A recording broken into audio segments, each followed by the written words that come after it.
Hello and welcome to study IQ IAS। My name is Amrit Upadhyay. आप देख रहे हैं daily news report for UPSC. Let's start this bulletin with the headlines. One nation one election को मिला cabinet का approval. Former president Ramnath Kovind की chairmanship में form हुआ था पैनल। 2014 से ही गवर्नमेंट के मैनिफेस्टो में इंक्लूडेड है ये प्लान। सदर्न स्टेट्स इकोनॉमिक डेवलपमेंट के मामले में पूरे इंडिया में आगे। वेस्ट बंगाल में रजिस्टर किया गया डिक्लाइन। EAC PM ने रिलीज किया वर्किंग पेपर।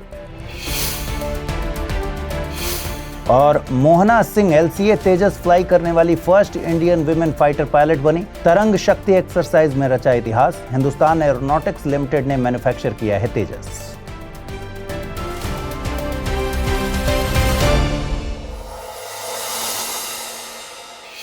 आइए स्टार्ट करें। नरेंद्र मोदी गवर्नमेंट 3.0 ने अपने टेन्योर के 100 डेज से ज्यादा का समय कंप्लीट कर लिया है और इस ओकेजन पर मिनिस्ट्री ऑफ होम अफेयर्स ने बड़ी अनाउंसमेंट की है। मिनिस्ट्री ऑफ होम अफेयर्स के अकॉर्डिंग गवर्नमेंट की प्लानिंग ये टर्म खत्म होने से पहले वन नेशन वन इलेक्शन को इंप्लीमेंट करने की है। आफ्टर दिस यूनियन कैबिनेट ने भी इस प्रपोजल को अप्रूव कर दिया है। देखिए, one nation one election current government के मैनिफेस्टो में 2014 से ही है। इस year prime minister Narendra Modi ने इंडिपेंडेंस डे के ओकेजन पर इसे रीइटरेट किया था। सितंबर 2023 में गवर्नमेंट ने फॉर्मर प्रेसिडेंट रामनाथ कोविंद की चेयरमैनशिप में एक पैनल को कॉन्स्टिट्यूट किया था। पैनल में फॉर्मर प्रेसिडेंट रामनाथ कोविंद के अलावा home minister Amit Shah, former leader of opposition in Rajya Sabha Ghulam Nabi Azad, former finance commission chairman NK Singh, former Lok Sabha secretary general Subhash Kashyap and senior advocate Harish Salve शामिल थे। लॉ मिनिस्टर अर्जुन राम मेघवाल इसमें स्पेशल गेस्ट मेंबर के तौर पर शामिल हुए थे। पैनल ने अपनी रिपोर्ट मार्च 2024 में सबमिट की थी। इस पैनल के अकॉर्डिंग साइमल्टेनियस इलेक्शंस कंडक्ट कराने के लिए फेज्ड अप्रोच को अडॉप्ट करना पड़ सकता है। इसका मतलब ये हुआ कि Lok Sabha and state assembly elections एक साथ कंडक्ट कराए जा सकते हैं। वहीं 100 डेज के अंदर लोकल बॉडी के इलेक्शंस को कंडक्ट कराया जा सकता है। वहीं गवर्नमेंट कोलैप्स के केस में रिमेनिंग टर्म के लिए री इलेक्शंस को कराने की रिकमेंडेशंस दी गई हैं। फर्स्ट टाइम साइमल्टेनियस इलेक्शन कराने के लिए स्टेट असेंबलीज के इलेक्शंस लोकसभा के साथ सिंक्रोनाइज कराने की बात की गई है। पैनल ने आर्टिकल 325 में अमेंडमेंट करने की भी रिकमेंडेशन दी है, so that election commission of India state election commissions के साथ कोलैबोरेट कर एक single electors photo identity card prepare कर सके। पैनल ने अराउंड 18 कॉन्स्टिट्यूशनल अमेंडमेंट्स की रिकमेंडेशंस दी हैं। इनमें से ज्यादातर अमेंडमेंट्स में स्टेट असेंबलीज की रिकमेंडेशंस की रिक्वायरमेंट नहीं है। यू शुड नो कि वन नेशन वन इलेक्शन के कॉन्सेप्ट का मतलब है कि अक्रॉस द कंट्री लोकसभा के इलेक्शंस, स्टेट असेंबलीज के elections and urban and rural local bodies के इलेक्शंस एक ही समय में कंडक्ट कराना। देश भर में सभी 3 लेवल्स के इलेक्शंस अलग अलग समय में कंडक्ट कराने से एडमिनिस्ट्रेटिव सिस्टम पर बर्डन इंक्रीज होता है एंड फाइनेंशियल एक्सपेंडिचर भी इंक्रीज होने लगता है। ऑल्सो लीडर्स इलेक्शन के काम में बिजी रहते हैं, ड्यू टू विच वो पब्लिक वेलफेयर के टास्क को कम टाइम दे पाते हैं। लॉ कमीशन के अकॉर्डिंग साइमल्टेनियस इलेक्शन कराने से वोटर टर्नआउट भी इंक्रीज होगा। एक्चुअली सिटीजन्स के लिए एक ही बार में वोट कास्ट करना बहुत आसान होगा। गवर्नमेंट भी एडमिनिस्ट्रेशन पर ज्यादा अटेंशन दे पाएगी। इलेक्शन मोड में होने के चलते पॉलिसी डिसीजंस भी अफेक्टेड होते हैं। साथ ही सिक्योरिटी फोर्सेस पर बार बार इलेक्शन ड्यूटी का बर्डन भी कम होगा। इन बेनिफिट्स के अलावा वन नेशन वन इलेक्शन के डिसएडवांटेजेस भी बताए जाते हैं। इस कॉन्सेप्ट को इंप्लीमेंट कराने के लिए कॉन्स्टिट्यूशनल अमेंडमेंट की रिक्वायरमेंट होगी, जो बहुत इजी टास्क नहीं है। सेकेंडली, साइमल्टेनियसली इलेक्शन कंडक्ट कराने से रीजनल इश्यूज को इंपॉर्टेंस नहीं मिल पाएगी। गवर्नमेंट के एफर्ट्स एंड अनाउंसमेंट से लग रहा है कि 2029 के इलेक्शंस में देश में वन नेशन वन इलेक्शन का कॉन्सेप्ट इंप्लीमेंट हो सकता है। EAC PM यानी economic advisory council to the prime minister ने एक वर्किंग पेपर रिलीज किया है। पेपर को relative economic performance of Indian states 1960 to 61 to 2023-24 नाम दिया गया है। इसके अकॉर्डिंग 1960-61 से 2023-24 के बीच वेस्टर्न एंड सदर्न स्टेट्स ने पूरे इंडिया के कंपैरिजन में बेटर परफॉर्म किया है। महाराष्ट्र एंड गुजरात का इकोनॉमिक फ्रंट पर अच्छा परफॉर्मेंस जारी है। वहीं वेस्ट बंगाल में इस मामले में स्टेडी डिक्लाइन देखा गया है। वेस्ट बंगाल 1960-61 के दौरान इंडिया के GDP में 10.5% का शेयर रखता था, जो कि 2023-24 में रिड्यूस होकर 5.6% के अराउंड आ गया है।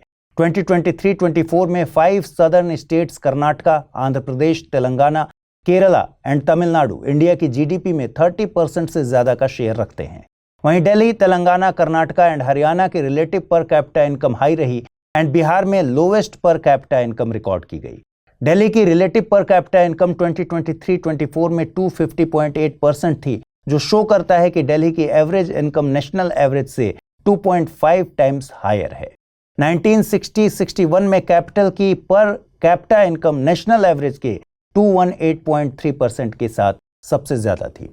इसके अलावा महाराष्ट्र एंड गुजरात की पर कैपिटा इनकम 1960 के डेकेड से नेशनल एवरेज से ऊपर बनी हुई है। वहीं 2023-24 के डेटा के अकॉर्डिंग गुजरात की per capita income national average का 160.7% और महाराष्ट्र का 150.7% है। Kerala is the only southern state जिसने कंट्री के जीडीपी शेयर में डिक्लाइन को रजिस्टर किया।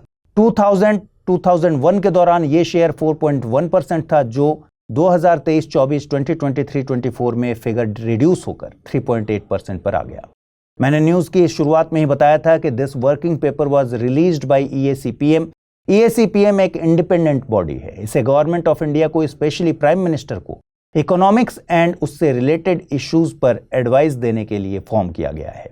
करंटली इसके चेयरमैन डॉक्टर विवेक देबरॉय हैं। क्या आपके मन में कंफ्यूजन है कि आईएएस प्रिपरेशन को कैसे डेस्टिनेशन तक पहुंचाएं? तो जुड़िए UPSC IAS prelims to interview यानी P2I बैच से, जिसमें आपके हर प्रॉब्लम का सॉल्यूशन है मौजूद। आप गांव में हैं या शहर में, कोई टेंशन नहीं, क्योंकि इस बैच में आपको मिलेंगी 1000+ आवर्स की लाइव ऑनलाइन कक्षाएं।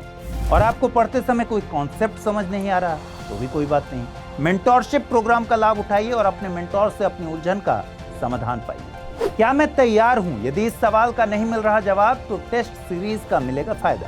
हर एक टेस्ट से तैयार होगा आपकी सफलता का ब्रिज। यही है वो बैच जिसमें आप कर सकते हैं पढ़ाई के साथ कमाई भी। क्यों?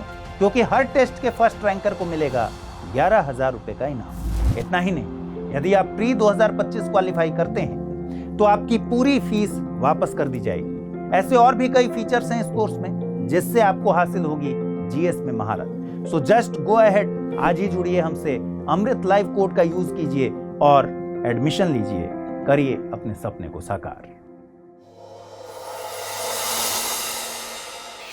यूनियन कैबिनेट ने स्पेस की फील्ड में कुछ इंपॉर्टेंट डिसीजंस को अप्रूव किया। इसमें वीनस ऑर्बिटर मिशन चंद्रयान 4, भारतीय अंतरिक्ष स्टेशन यानी BAS and next generation launch vehicle के डेवलपमेंट जैसे इनिशिएटिव्स को अप्रूव किया गया है। वीनस ऑर्बिटर मिशन वीनस के एटमॉस्फेयर एंड जियोलॉजी को बेटर तरीके से समझने के लिए साइंटिफिक एक्सप्लोरेशन पर फोकस करेगा। साथ ही इसके डेंस एटमॉस्फेयर को इन्वेस्टिगेट करके एक्सटेंसिव नेसेसरी डेटा को कलेक्ट करेगा। वीनस अर्थ का क्लोजेस्ट नेबर है। इसे मॉर्निंग या फिर इवनिंग स्टार भी कहते हैं, बिकॉज इवनिंग में it appears in the west and morning में ये ईस्ट में दिखाई देता है।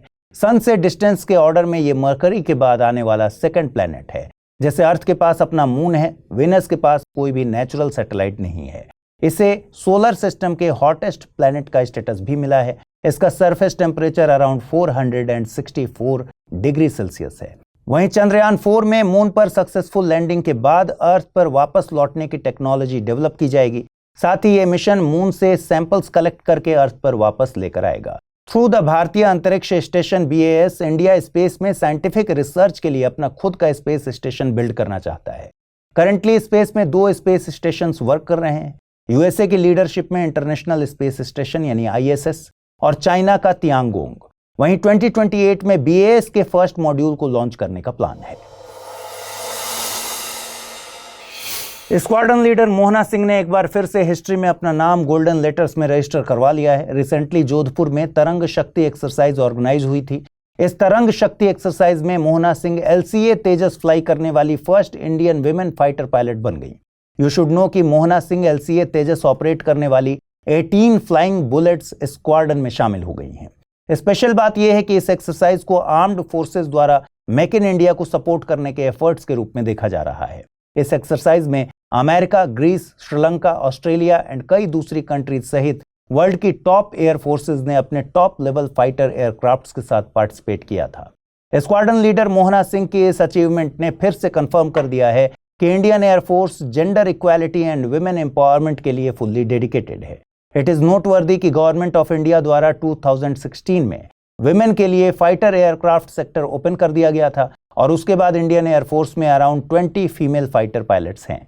मोहना सिंह के साथ स्क्वाड्रन लीडर भावना कांत और स्क्वाड्रन लीडर अवनी चतुर्वेदी भी इंडिया की फर्स्ट फीमेल फाइटर पायलट्स में गिनी जाती हैं। Now let us discuss that fighter plane जिसके थ्रू मोहना सिंह ने ये रिकॉर्ड अपने नाम किया। देखिए, LCA यानी light combat aircraft project government of India ने 1984 में स्टार्ट किया था। इसका purpose old MiG-21 fighter plane को लाइट इंडियन एयरक्राफ्ट से ग्रेजुअली रिप्लेस करना था। 1984 में गवर्नमेंट ऑफ इंडिया ने LCA प्रोग्राम को मैनेज करने के लिए defence research and development organisation यानी DRDO के तहत एरोनॉटिकल डेवलपमेंट एजेंसी ADA को स्टैब्लिश किया। देयरफॉर तेजस फाइटर प्लेन को ADA द्वारा डिजाइन किया गया है and it is manufactured by Hindustan Aeronautics Limited HAL for the Indian Air Force and Indian Navy. If we talk about the features of Tejas, then ये अपनी category में lightest, smallest and tell-less multi-role supersonic fighter aircraft है। ये Mac 1.8 की maximum speed attain कर सकता है। ये 4000 किलोग्राम तक के मैक्सिमम पेलोड को कैरी कर सकता है एंड इसकी रेंज 3000 किलोमीटर तक की है। करंटली तेजस के 3 प्रोडक्शन वेरिएंट्स हैं, Tejas Mark 1, Mark 1A and Tejas Trainer or Light Attack aircraft.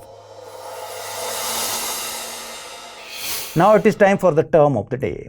Today's term of the day is Blue Water Policy. Portuguese India में आने वाली फर्स्ट यूरोपियन पावर थे। इंडिया में कई सारी चीज़ों में पोर्तुगीज का कंट्रीब्यूशन है। इनमें से एक है ब्लू वाटर पॉलिसी, जिसे first Portuguese governor and viceroy Francisco de Almeida ने स्टार्ट किया था। उन्होंने इंडियन ओशन में डोमिनेंस एस्टैब्लिश करने के लिए ब्लू वाटर पॉलिसी को स्टार्ट किया। ब्लू वाटर पॉलिसी का पर्पस सिर्फ ट्रेड को कंट्रोल करना ही नहीं था, बट सीज पर कंप्लीट डोमिनेंस एस्टैब्लिश करना था। इसका मतलब था कि पोर्तुगीज पावर्स सिर्फ लैंड पर फाइट करने के बजाय सीज में भी फाइट करेंगी एंड सी रूट्स को भी कंट्रोल करेंगी। इस पॉलिसी के थ्रू उन्होंने अपने trade competitors specially Arabs and other European powers को मैरीटाइम ट्रेड से दूर रखने की कोशिश की। पोर्तुगीज ने वेस्ट कोस्ट पर कई पोर्ट्स पर अपने पावर स्टैब्लिश की, जिससे न सिर्फ इंडिया बल्कि अफ्रीका एंड एशिया के दूसरे पार्ट्स में भी वो ट्रेड कर सके। उन्होंने गोवा, दमन एंड दीव जैसे इंपॉर्टेंट प्लेसेस को कैप्चर किया, जो बाद में भी उनके इंडिया में लॉन्ग स्टे के इंपॉर्टेंट सेंटर्स बने रहे। आइए देखें आज का रैपिड न्यूज। चेन्नई में 2 day table top exercise AIKYA start हो चुकी है। ये डिजास्टर मैनेजमेंट से रिलेटेड है। इसका एम डिजास्टर प्रिपेयर्डनेस को एनहांस करना एंड की स्टेक होल्डर्स को सपोर्ट प्रोवाइड करना है। National disaster management authority and Indian army द्वारा ऑर्गेनाइज्ड इस सिंपोजियम में central government and Tamil Nadu, Kerala, Karnataka, Andhra Pradesh, Telangana and Puducherry के की स्टेक होल्डर्स एक साथ आएंगे। इसमें simulation, emerging technologies and disaster management के वेरियस रोल्स भी डिस्कशन में रहेंगे। Apart from this, tsunami, landslides, floods, forest fires, cyclones and recent disasters जैसे कंटेम्पररी इश्यूज को भी रिव्यू किया जाएगा एंड इन चैलेंजिंग सिचुएशंस को प्रिवेंट करने के लिए मेथड्स को डिस्कस किया जाएगा। India global food regulator summit के सेकेंड एडिशन को होस्ट करने जा रहा है। इसे 19 सितंबर से 21 सितंबर के बीच न्यू दिल्ली में ऑर्गेनाइज किया जाएगा, जिसमें 70 से भी ज्यादा कंट्रीज के रिप्रेजेंटेटिव्स पार्टिसिपेट करेंगे। FSSAI यानी food safety and standards authority of India इस समिट को ऑर्गेनाइज करेगी। कुछ इनोवेशंस की लॉन्चिंग इस समिट की मेन हाईलाइट होगी, जैसे food import rejection alerts, food import clearance system 2.0 के लिए वेबसाइट एटसेट्रा। इस ओकेजन पर FSSAI state food safety index 2024 present करेगी। इस इंडेक्स से फूड सेफ्टी के लेवल पर स्टेट्स एंड यूनियन टेरिटरीज के परफॉर्मेंस का पता चलेगा। इस समिट का फर्स्ट एडिशन इंडिया में 2023 में ऑर्गेनाइज हुआ था। लेबनान के कुछ पार्ट्स में hundreds of hand held pager simultaneously explode हुए। Due to this at least 9 individuals की डेथ हो गई और hundreds of individuals seriously injured हैं। यू शुड नो कि पेजर कोई एक्सप्लोजिव डिवाइस नहीं है। ये एक स्मॉल पोर्टेबल इलेक्ट्रॉनिक डिवाइस है जिसे बीपर भी कहते हैं। इसे शॉर्ट मैसेजेस या फिर अलर्ट्स रिसीव करने के लिए एंड ऐसे ही शॉर्ट मैसेजेस को सेंड करने के लिए डिजाइन किया गया है। ज्यादातर पेजर्स बेस स्टेशन या फिर सेंट्रल डिस्पैच से रेडियो फ्रीक्वेंसी के थ्रू मैसेज को रिसीव करते हैं। पेजर्स डेडिकेटेड रेडियो फ्रीक्वेंसीज पर ऑपरेट होते हैं और इन फ्रीक्वेंसीज पर मैसेज को रिसीव करने के लिए ये डिजाइन किए गए हैं। इनकी रेंज यूज किए गए frequency band and paging network के कवरेज एरिया पर डिपेंड करती है।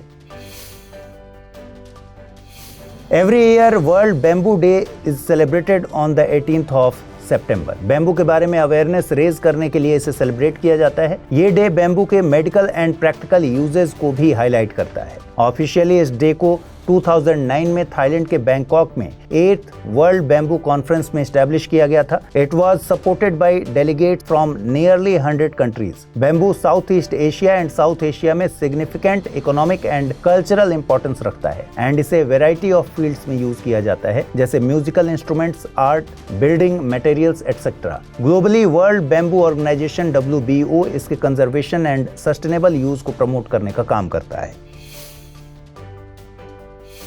एशियन चैंपियनशिप ट्रॉफी में इंडिया ने एक टफ मैच में चाइना को 1-0 से हराकर ट्रॉफी जीत ली। इंडिया एंड चाइना के बीच ये मैच 3 क्वार्टर्स तक टाई रहा, बट 4th क्वार्टर में जुगराज सिंह ने गोल स्कोर किया एंड इस गोल ने इंडिया को 1 पॉइंट की लीड दे दी, जो कि इवेंचुअली जीत में कन्वर्ट हो गई। इस विक्ट्री के साथ इंडिया ने एशियन चैंपियनशिप ट्रॉफी को 5 टाइम्स जीत लिया है। यू शुड नो कि Asian men's hockey championship trophy का फर्स्ट एडिशन 2011 में खेला गया था। India, Pakistan, Malaysia, Japan, south Korea and China ने इसके इनॉग्रल एडिशन में पार्टिसिपेट किया था। इसका फर्स्ट एडिशन इंडिया ने जीता था। 2018 में इंडिया एंड पाकिस्तान इसके ज्वाइंट विनर्स थे। अपार्ट फ्रॉम दिस 2011 से इंडिया या फिर पाकिस्तान से ही कोई ना कोई इस ट्रॉफी को जीत रहा है। सिर्फ एक बार साउथ कोरिया ने ये ट्रॉफी 2021 में जीती थी।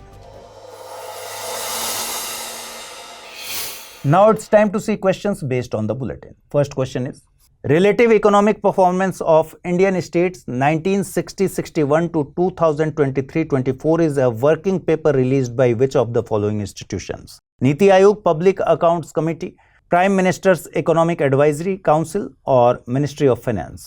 Next question is, which country was defeated by the Indian hockey team to win the Asian Champions Trophy for the 5th time? Pakistan, Malaysia, China or Singapore? Now let's jump on to the answers of the questions which were asked in the previous bulletin. First question was, which one of the following is related to the issue of controlling the use of ozone depleting substances and phasing them out? Bretton Woods Conference, Montreal Protocol, Kyoto Protocol or Nagoya Protocol? Correct answer is option B, Montreal Protocol. Second question was, Subhadra Yojana has been launched for the women in which state? Uttar Pradesh, Gujarat, Odisha or Telangana? And the correct answer is option C, Odisha. तो दोस्तों, आज के इस episode में बस इतना ही। To get PDF of this bulletin on daily basis, join me on Amrit Upadhyay 007 telegram channel. कल मॉर्निंग 9 AM आपसे फिर से मुलाकात होगी डेली न्यूज रिपोर्ट के नए एपिसोड में। Till then stay tuned with study IQ IAS। Thanks for watching.